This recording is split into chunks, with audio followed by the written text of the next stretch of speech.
عايزين نتكلم على بطوله السوبر اللي هيلعبها الزمالك والاهلي وبيراميدز. اشمعنى الزمالك الاول بس؟ عشان انا زملكاوي وعشان الزمالك فوق الجميع اكبر قلعه رياضيه في مصر. فياخد ياخد وضعه لما نيجي نتكلم على الزمالك. طبعا. انا شايف انه المدير الفني الجديد بتاع الاهلي جاي عارف هو هيدرب مين. باين قوي ان هي نقله بالنسبه له، حتى في المؤتمر الصحفي باين بقى اكتر حاجه الكاريزما بتاعته والشخصيه. والاهلي في عز النجوم اللي عنده دي كلها محتاج مدير فني، حتى لو فنيا ضعيف محتاج مدير فني بالصفات دي يسيطر على اللعيبه. شخصيه عارف. اصل لعيبه الاهلي انا متهيألي يعني مش هقول لك عشان الجمله دي خايبه قوي اللي هو اللعيبه تلعب لوحدها، مفيش حاجه اسمها كده. بس حتى لو ضعيف ويقول لهم كام تريكايه في الملعب تحصل. لو بيلعبوا لوحدهم كانوا لعبوا مع ريبيرو وكور بالظبط، بس هم ما لعبوش عشان هو مدرب كان مكتف في اللعيبه. فهي الفكره بتاعت ان اللعيبه تلعب لوحدها دي فكره فاشله، مفيش حاجه اسمها كده. عندي قصه ان مفيش لاعب يجي على لاعب، يعني مفيش لاعب يتظلم. بص اللي في ايام لوبيرو في لعيبه كتير اتظلمت، ايام كولر في لعيبه اتظلمت. هي لو كله بيلعب زي بعضه هتلاقي كله هينافس، وهتلاقي الفرقه بتطلع نار من بقها. اللي قاعد احسن من اللي بيلعب بالظبط. واللي طب حاسس ان وراه حد بيدبدب عليه فبيطلع اللي عنده كوره. طب اسالك سؤال، هو ظلم الناس القديمه عشان هي حاجه جدليه قوي؟ هو ظلم الناس القديمه عشان الصفقات الجديده لازم تلعب، ولا هو شايف ان اللعيبه القديمه دي هو ولا عارف قديم ولا جديد؟ هو جه من دار ان هو يسافر امريكا عشان هتلعب كاس عالم ومعاك صفقات جديده. يلا بقى نزل بقى النجوم بقى رص بقى وخلاص. كان في ضغط من الاداره كمان ان هو بقى اللي هو يلعب الصفقات الجديده. لا مش ضغط من الاداره يا جدعان، عشان كده الشو اللي اتعمل في الصفقات الجديده من الجمهور والاعلام كان لازم تظهر. انا ركن القديم كله والعب بالجديد. جايب حمدي فتحي لعبه 3 ماتشات، هل طبيعي اسيبه دكه؟ لا طبعا هلعبه طبعا. لا هو كان جاي فري. هو حمدي فتحي مشي من الاهلي خلاص صح؟ طبعا هو كان جاي بس يلعب 3 ماتشات دول وراجع تاني. هو والله انتوا كسبتوا ان هو مشي بصراحه. دي لا ما انت عوضته بمروان، عوضته. انا شايف حمدي فتحي ده لعيب بصراحه مش على مستوى. ايه رايكم في كوكا؟ ده لعيب دولي ولاعيب. ايه رايكم في كوكا بدا يعلى. بدأ مش عارف ما بعترفش بيه. اقول رايي انا ما كنتش بعترف بيه بس بدأ والله. اقول رايي في كوكا. كوكا ومحمد هاني مع حسام حسن. بقول لكم انتوا ولادي، انتوا اللي بتلعبوا كوره حلوه، انت اللي هتبقى باك يمين وانت اللي باك شمال، انت اللي هتلعب في نص. انا واثق فيك، فعشان كده بتلاقي محمد هاني مع المنتخب غير يا عبد الله. عايز اسالك سؤال، المنتخب بيعمل الاوفر وهو مطمن. انا بلعب كوره، انا عندي كوره وعايز اطلعها. عبد الله امتى هنشوف باك يمين غير محمد هاني؟ لما تعتمد على الناشئين. ده مصر كلها ما فيهاش. لما تعتمد على الناشئين والله بجد. امتى هنشوف باك يمين؟ محمد الشيبي دلوقتي نجنس الشيبي صح؟ نجنس الشيبي. ما ده مش حل. ماشي. ومحمد هاني ما فيش بديل لمحمد هاني. عمر كمال. ومين في الزمالك باك يمين؟ عمر جابر صح؟ عمر جابر ما فيش حد ما عندكش جامد. عمر جابر ماشي. انا سؤالي بقى في كده، امتى الاهلي والزمالك جابوا باك يمين زي علي معلول مثلا؟ لا زي علي معلول كده. علي معلول باك شمال. انا فاهم انا بتكلم. هو باك متكامل. لا باك بيلعب كوره. على فكره انا كام ده قلت لك واحنا مع بعض وبنسجل، قلت لك اكتر حاجه ما كانش عاجباني ان هم مشوا علي معلول واتظلموا، وسبب اللي الاهلي كان فيه الفتره اللي فاتت ديت. قلت علي معلول والسوليه والناس وحسين الشحات اللي قعد منتخب اول مستريح. علي معلول وعمرو السوليه الاثنين دول مشوا ليه من الاهلي؟ اللي مشاهم والله العظيم محتاج يتسال. انت ازاي تمشي؟ اقول لك على حاجه، علي معلول لو انت في كاس العالم باين ان انت ما محتاجتلوش ما كانش حد يتكلم، لكن باين قوي انت الفريق مش ناقصه غير علي معلول. بالظبط. الروح اللي كان بيدبها في اللعيبه علي معلول طبعا. صح ولا لا؟ كابتن كان بيلم الفرقه في نص الماتش ويقول لهم في 1 2 3 وهنعمل 1 2. اللي انا بقى بستغرب، ايوه برافو عليك، اللي انا بستغرب بقى في علي معلول حاجه، ان ده لعيب محترف تحسه انه من ناشئين الاهلي. صح ولا لا؟ صح.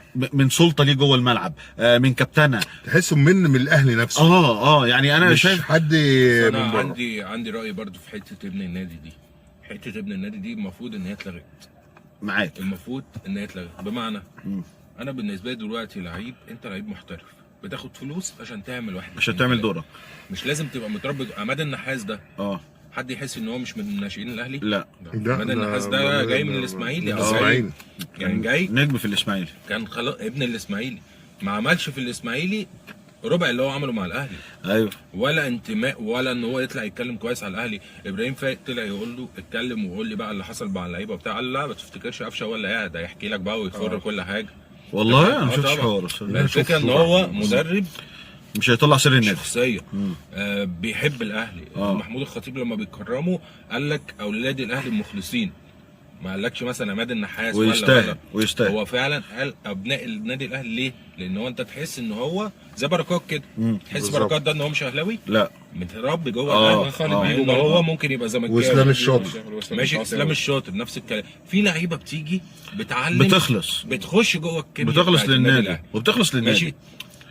كذا لعيب بيعدي على الزمالك نفس الكلام. ماشي. وكذا لعيب بيعدي على الاسماعيلي نفس الكلام، زي حسني عبد ربه مثلا في الاسماعيلي. حلو. صح. ده تحس ان هو من ابن الاسماعيليه وقاعد لحد ما بطل كوره جوه الاسماعيلي، مخلص للنادي. زي مثلا في لعيبه كتير مش لازم يبقى طالع من ناشئين النادي عشان يديك. لا مش لازم. سؤال: رمضان صبحي دلوقتي انت متخيل ان هو بيراميدز كان بيلعب مع وي ماتش ودي في الدرجه الثانيه ولا الثالثه ولا الرابعه؟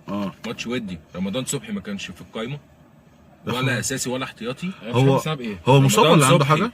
رمضان مش مصاب ولا اي حاجه، هو ما بقاش فت. هو ما بقاش قادر يقف على رجليه في الملعب، المدرب استبعده من الفريق. وده يعتبر ابن من ابناء النادي. فالفكره خلاص انتهت الفكره دي. لعيب انت بتعمل ايه جوه؟ حسين الشحات ده حد يقول ان هو مش ابن الاهلي؟ لا. فاهمني؟ بس اقول لك على حاجه. ماشي، ابن النادي دي لو ابن النادي مش فايد زي اللي هيجيبه من بره، اللي هجيبه من بره هيفيدني اكتر من ابن النادي، ماشي. بس لو ابن النادي طالع لي، يعني مثلا جبت ايمن الرمادي مش ابن الزمالك طبعا. انا لو عندي مدير فني بنفس الامكانيات بتاعت ايمن الرمادي يبقى هو اولى منه. ما هو الاهلي هيعمل الحته دي. انا فين ابناء الزمالك؟ فين ابناء الزمالك؟ موجودين بس موجودين بس مش محدش هيمسك. فين هم يعني ولا في الاعلام لا هقول لك يعني قصده احمد الكاس ما ماشي. المفروض اللي بيلم الكلام ده كله الاداره. فين حازم امام؟ خلاص حازم امام بعيد. مؤمن سليمان بعيد. ليه؟ هو كله ده ليه؟ الاداره. ما هقول لك على حاجه، النادي ده لو ناجح وبيسدد ديونه وهيبقى، ما هي دي مشكله. بص، والكلام ده صعب الزملكاوي يقوله، بس دي مشكله نادي الزمالك الاصليه. هي مشكلته في ابنائه مش في حد تاني، عشان مش مخلصين للنادي. لا، كل واحد بيقول لك انا مصلحتي. انا يعني مثلا مؤمن سليمان لو هيجي عشان يمسك، هتلاقيه من الصبح موجود في النادي. اي مدير فني موجود على الساحه في امكانيه ان هو او اسمه مطروح ان هو يمسك، هتلاقيه جوه الصبح موجود في النادي. لكن طول ما انا اسمي مش مطروح انا بعيد. يعني هاجموا جون ادوارد، خلاص جون ادوارد ده اعظم صفقه اتعملت في تاريخ الزمالك، بيهاجموه. طب انت عندك حد اصلا في مصر كلها، مش في الزمالك، في مصر كلها بيشتغل البوزيشن ده؟ مفيش. حتى الاهلي لما راح جاب لك حد من ابنائه وحاطته لك ديكور، لكن هو فعليا مش هيشتغل المنصب ده. هو في حد هيشتغل له المنصب ده، في اداره بتدير النادي، لكن هو يجي يدير النادي مبدئيا.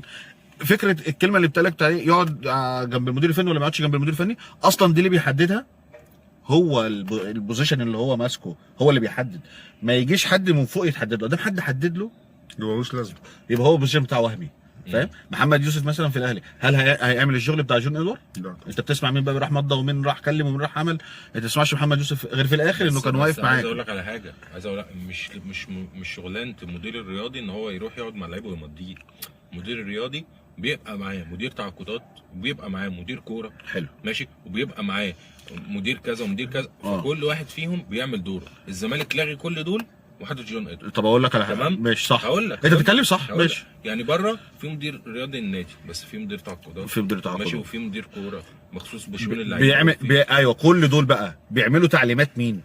مش مدير الرياضي، مش رئيس مجلس الاداره، ملوش ولا كابتن ولا مدير كوره ولا مفيش حد ملوش دعوه بفرقه الكوره اصلا. بالظبط. فالمفروض الزمالك بدا يسكن الاماكن الثانيه دي اللي هو محتاجها، بس اهم مكان المفروض هو يجي له التكنيكال دايركتور لسه ما جابوش. مشكله الزمالك مش في الاماكن على قد ما هي مشكله في الفلوس. الزمالك لو معاه فلوس هيجيب كل اللي هم عايزينه. تعالوا بقى نتكلم في حته ثانيه خالص. فكره ان الزمالك، وانتوا فرحانين قوي بتقولوا لي الزمالك فلس والزمالك فرحانين يا عم. والزمالك لا مش فرحانين، ده احنا زعلانين والله. يعني من جواكم زعلانين والله. من جواكم مش بتسقفوا؟ ايوه لا والله هنسقف ليه؟ هو الزمالك لو مات انا افرح؟ لا بالعكس، انا عايز يلعب معاه كوره كده وناخد وندي مع بعض. بس لو الزمالك راح هلاعب مين بقى؟ لاعب مين؟ بيراميدز ولا ليه؟ عايز ملوش جمهور. انا عايز انافس. انا عايزين الند بالند، الجمهور قصاد الجمهور. انا عايز اكسبك ماتش وانت تكسبني ماتش، ابقى سخنان طول الدوري كده ان انا الدوري ممكن انا بقول لك عيان واقعد انا اضرب فيه. طب لا طبعا، لا انا مش عايز فرقه. انا عايز واحد ند بالند. سلمي ما جاش رايك انا لا طبعا عايز الزمالك يبقى كويس. طب قدم لي كده معلش ما هو بس حسين بس عشان انت معاك شويه. معاك. قول لي. قول له مين هياخد بطوله السوبر. الاهلي. الله عليك الله عليك، هو ده الكلام المظبوط. الزمالك هيكسب بيراميدز كمان على فكره، ولا هيكسب سيراميكا. ونلعب الزمالك. ونلعب الزمالك. طب مين دي تبقى حاجه حلوه. اقول لك توقعي. قول لي. هو الاهلي هيلاعب بيراميدز، الزمالك هيلعب بيراميدز.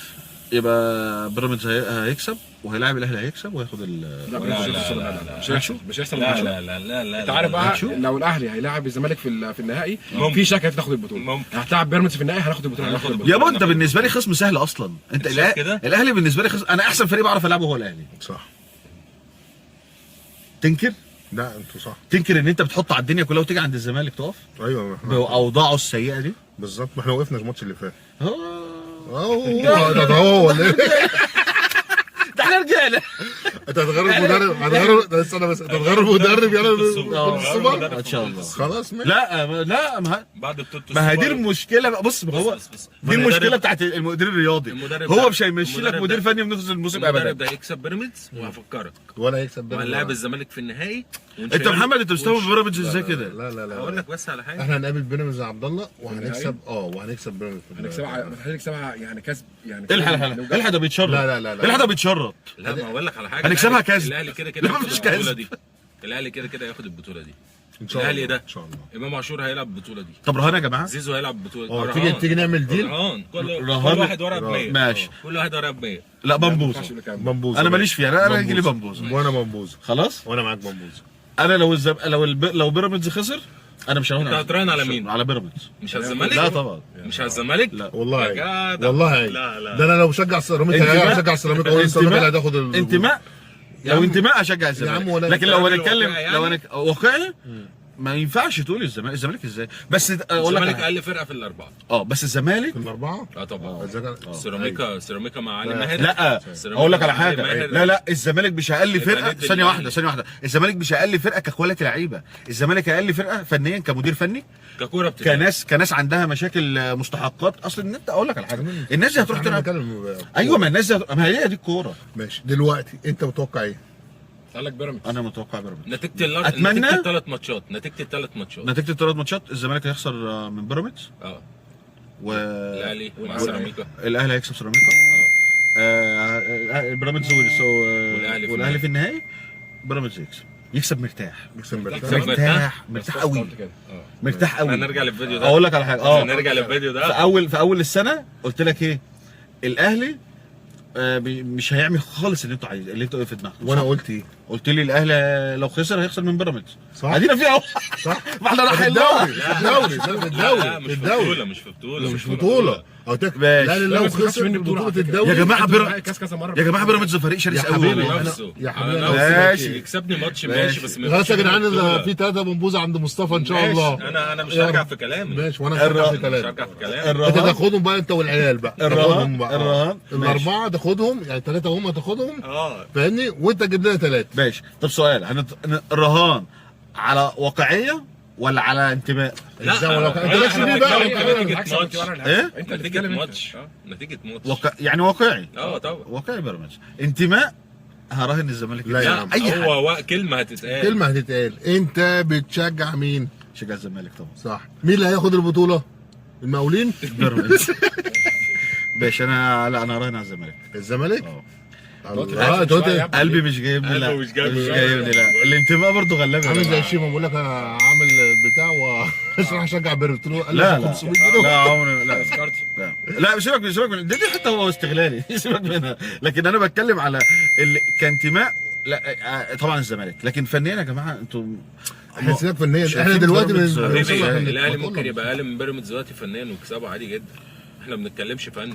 احنا بنتكلم دي بطوله صح؟ والجمهور هيحضر. الاهلي هيفنش. مين اللي هياخد البطوله؟ الاهلي هيكسب. الزمالك الزمالك ان شاء الله. ماشي. مين اللي هياخد البطوله يا احمد سلمي؟ الاهلي طبعا. والله العظيم الزمالك الله. لو في حاجه حصلت والله الزمالك لو في حاجه حصلت لو المدير الفني ده اتعدل والاجتماع بتاع جون ادوارد جاب معاه نتيجه هيلعب كام ماتش؟ واللعيبه دي خدت مستحقات يكسبوا بيراميدز وهنشيلكم في النهائي. لا هم لا شكلك انت اللي هتجيب البنبوسه يا محمد. لا انا ما عنديش مشكله خالص. صلى على انا ما النبي. عنديش مشكله. انتوا اهلاويه وانا الوحيد الزملكاوي. لو خسرتوا انتوا الثلاثه كل واحد هيجيب لي منبوذه. ايوه لا احنا هنجيب لك 3. هجيب لك ثلاثة. 3 وانا لو خسرت هتجيب هجيب 3. هجيب تلاتة. 3. لا هجيب 4، انا عامل حسابي اكل معاكم. انت هتاكل وانا اتفرج. ماشي انا بقول لك اهو. اه ماشي يعني احنا لو كسبنا تجيب لنا 3 ماشي. وانت لو كسبت هنجيب كل لك واحد واحد. فينا هيجيب اقعد لك بقى واحد. ادور من دلوقتي على اقرب واحد جنبي بتاع منبوذه. قول لي يا حبيبي انا اجيب لك معايا. بس قول له انا اجيب لك أيوة. معايا. ماشي. قول له انا جنب البيت عندي. ماشي صح. شوف بس هيكون امتى يا عبد الله؟ ده لسه الشهر الجاي. لا في اول 11 يوم 6 11 تقريبا او يا يبقى دوب. يوم الثلاثاء يا عبد الله اخدك معايا هيتعمل في ونيجي الامارات. ونيجي هنا وناكل بمبوزه. يا دوب الحق احوش بقى. دونجا الزمالك ما عندوش خط نص في البطوله اللي انت بتقول هياخدها دي. دوجا ممنوع من دخول الامارات. دونجا؟ طبعا. لا هو يعني هو لو دونجا موجود شفت يعني. البدله اللي هو لابسها؟ ده خسرته مكسب يا راجل. يعني جايبها من عند بونيسكو. مفيش يا عيني والله عيب. طب اقول لكم على حاجه، والله العظيم. انا بكتشف ان اذواق اللعيبه معظمها في اللبس سيئه جدا. لا انا بيعجبني لبس الواد مروان مين؟ مروان. لا انا بيعجبني لبس والله العظيم بيلبس كويس جدا. لا انا بيعجبني لبس حسام غالي قوي. ايه حسام غالي حسام- وشيكابالا. شيكابالا؟ تصدق شيكابالا لا. شيك قوي ما ماليش انا في شيكابالا الصراحه. عكس ميدو. لا احمد لا حسام ميدو. لا ولا حسام ولا احمد حسام ميدو اصلا كمان. بجد؟ والله انا ماليش في ابو تريكه برضه. ابو تريكه دي حاجه بتاعتك انت. انا بقول لك يا عم. والله اثبت نفسك. اوعى تتكلم على شيكابالا وحش. لا يا عم. احمد حسن. ايه؟ احمد حسن اعلى واحد احمد حسن؟ في الجيل القديم مثلا. دلوقتي مروان زي ما عمرو بيقول. مروان مين؟ مروان عطيه. يا والله يا راجل مروان بقى، عطية. يا راجل بقى. يا عم هات خلي بالك عبد الله السعيد يا راجل هقول لك على تتهزر. حاجه. عبد الله هقول لك على عبد حاجه. الله مين يا عم؟ هقول لك على حاجه. اه انت بتشوف مثلا واحد زي شريف اكرامي، احمد عبد القادر، طاهر، اللعيبه دي بتلبس في حته ايه الفاشن.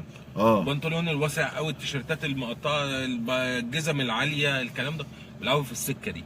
بس كلاعب شيك يعني قليل لما تلاقي لعيب كوره كده عارف يطقم الوان بتاع حسام غالي. بيلبسوا كده حاجات- احمد حسن بقى. بيلبسوا لا، حاجات حسام دايما غالي. دلوقتي مطرقه، الحاجات اللي هي الغريبه، الحاجات اللي هي تخطف العين. اللعيب رايح التمرين مثلا لابس تيشيرت مثلا عليه ميكي ماوس، لابس كوتشي مثلا احمر قد كده، لابس مثلا جزمه لونها في ايوه رايحين في السكه دي. حاجات اللي هي بتاعت الازياء. ماشي. المهم عبد الله انت كابتن مين الجوله الجايه؟ انا كابتن هذا. ايه وأنت يا كابتن؟ أبو صلاح؟ اقفل بقى الفيديو انا على كده. كابتن سيمينيو. اقفل بقى الفيديو على سيمينيو على فكره مصطفى عمل ماينس 12. كده. يا ابن اللعيبه. لا مصطفى ده جن. نزل لعمرو. ده انا بص هفرمه. انا بص انا الدور الاول. الفيديو طيب. الدور الاول. خليه يا عم. يا ابني اقفل الدور الاول